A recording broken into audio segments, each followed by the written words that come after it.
पण पुढच्या आपल्या महापरिनिर्वाण दिनाच्या पूर्वी शक्यतोवर आपल्या इंदू मिलचं जे स्मारक आहे ते स्मारक पूर्ण व्हावं अशा प्रकारचा प्रयत्न आपण करूया। आपल्या देशाचे प्रधानमंत्री माननीय मोदीजी देखील अतिशय गौरवाने म्हणतात की माझ्याकरता कुठल्याही धर्मग्रंथापेक्षा भारताचं संविधान महत्त्वाचं आहे, कारण हे संविधानच प्रत्येक भारतीयाचं कल्याण करू शकतं।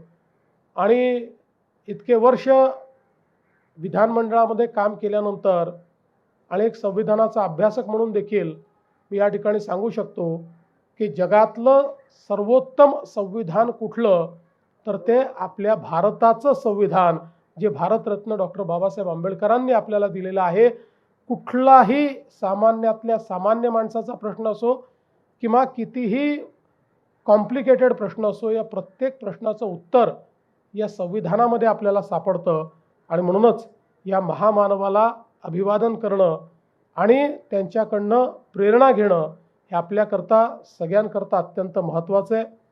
खरं म्हणजे त्यांच्या जीवनाबद्दल त्यांच्या कार्याबद्दल आपण जेवढं बोलावं तेवढं कमी आहे। खऱ्या अर्थानं त्यांनी खूप मोठ्या प्रमाणात हे सर्व कार्य या ठिकाणी केलेलं आहे।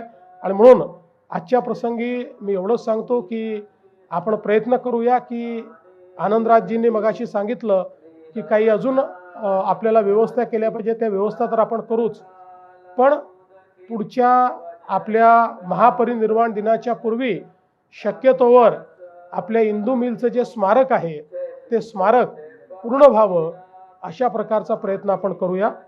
मी पुन्हा एकदा माझं बोलणं या ठिकाणी थांबवतो। महामानवांना या ठिकाणी विनम्र आदरांजली देतो। धन्यवाद। जय हिंद, जय भीम, जय भारत, जय महाराष्ट्र।